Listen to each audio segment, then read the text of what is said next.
特朗普杀疯了，美国特使施压，要求乌克兰必须在圣诞节前同意割地求和。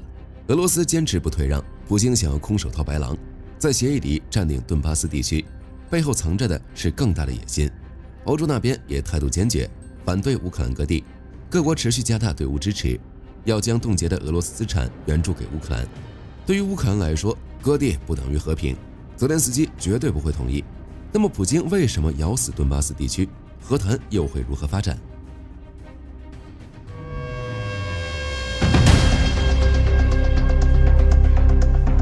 靠割地换来的和平，没有几个是长久的。放到俄乌战争里，这个道理更扎心。2014年克里米亚事件，俄罗斯实际控制克里米亚后，当时也有声音说让一步就没事了。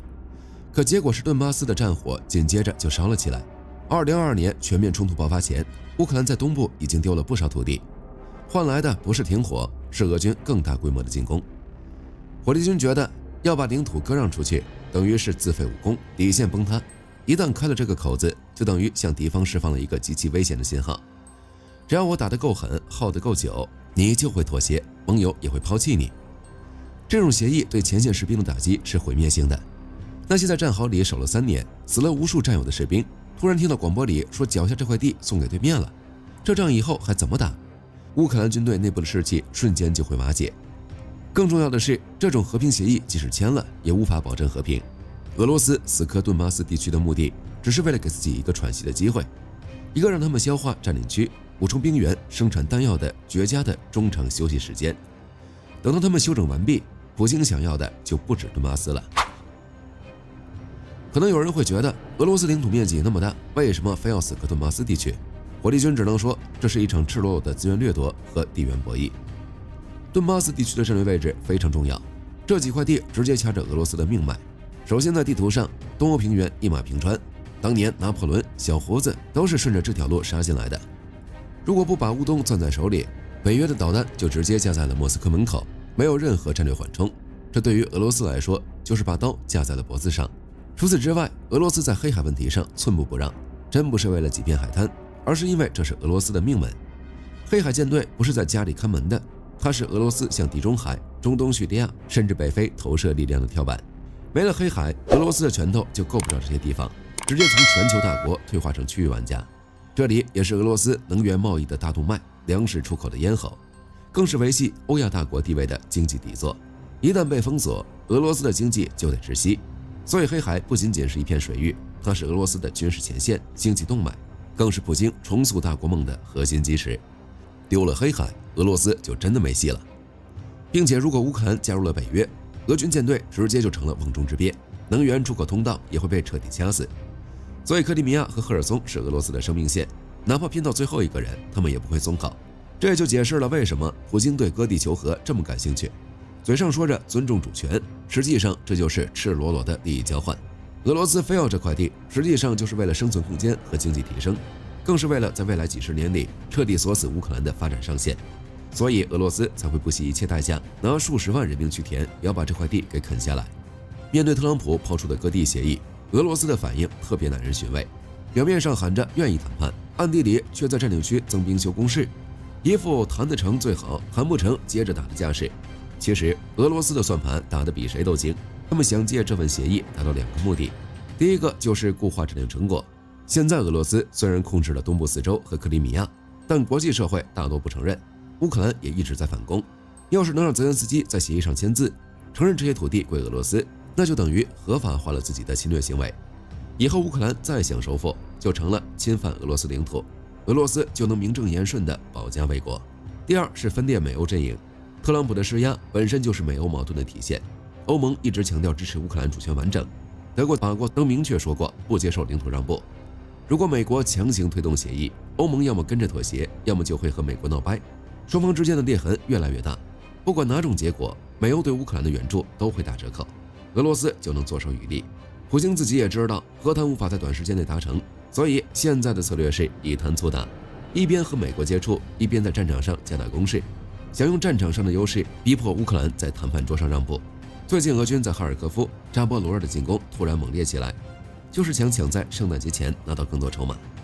乌克兰作为欧洲的最后一道防线，如果乌克兰倒下或者被肢解了，下一个直面俄罗斯冰封的就是整个欧洲大陆。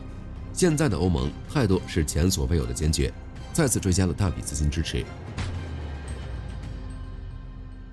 欧盟委员会主席冯德莱恩直言，乌克兰的主权不可谈判。随后，并在社交媒体上补充说，乌克兰是欧洲抵御未来威胁的第一道防线。这话翻译过来就是：别指望我们会把乌克兰卖了，因为如果乌克兰这道墙塌了，下一个直面狂风暴雨的就是我们自己。为了守住这道防线，欧盟这次是真的下了血本，又加大了援助乌克兰的力度。首先是资金上的援助，欧盟理事会最近通过了价值15亿欧元的欧洲国防工业计划，其中专门花了3亿多美元，要把乌克兰的国防工业直接焊死在欧洲的体系里。除了共同出的资金，各个国家的单独出资也是相当阔绰。荷兰直接宣布明年再追加8.15亿美元的军援，计划于2026年用于军事援助。前几天，瑞典为了给乌克兰凑军费，把津巴布韦、坦桑尼亚这些兄弟的援助通通给砍了，省下来的钱全部支援给乌克兰。计划2026年狂砸10亿美金，甚至让自家炸药厂配合乌克兰搞无人机。欧盟还计划在东部边境建立一套不透风的反无人机系统，直接照搬了乌克兰的战场经验。这说明欧洲在为最坏的情况做准备，并且为了搞垮俄罗斯，欧盟这次是准备打破金融禁忌了。冯德莱恩带头提出了一个计划，要把冻结的俄罗斯资产变成乌克兰手里的枪炮。之前的援助乌克兰900亿欧元的 A 计划，发行反欧债券的 B 计划，走的都不是很顺。于是欧盟搞出了个担保计划，大概意思就是有1850亿欧元的俄资产在比利时手里，比利时怕被俄罗斯搞破产不敢动，于是德国、法国这些大哥站出来说：兄弟，你大胆干，出了事儿我们给你担保。德国扛500亿，法国扛300亿，这就是要强行没收俄罗斯的钱，哪怕是借钱给乌克兰，抵押物也是普京的资产。英国那边也跟进了，准备将冻结在英国的80亿英镑给乌克兰。12月18日、19日就是最后的摊牌时刻，欧洲是团结起来转移俄冻结资产，还是一盘散沙？我们很快就知道了。好了，本期视频到这儿就结束了。大家觉得，如果为了暂时的停火，必须牺牲一部分国家的主权和领土，这种和平到底值不值得？欢迎在评论区留下你的看法。喜欢的话点点关注，我是火力军，下期见。好的，各位观众朋友们，我们频道一直在聊真实的军事资讯和武器装备，后台也经常有朋友问，有没有值得推荐的入门级模型？今天就和大家分享一款近期接触到的产品。首先，它的外形还原度做得相当不错，比例准确，武器上的一些关键细节和标识也都有体现，材质也说得过去，拿在手上有不错的分量感。其次，它具备一定的可动性，对于理解基础操作原理有一定帮助，让它不仅是个静态摆件。综合它的做工和可玩性来看，价格确实比较亲民。对于想入门模型收藏，或者单纯想在桌上贴一个摆件的朋友来说，是一个性价比很高的选择。商品链接已经给你们上了，感兴趣的朋友可以自行了解。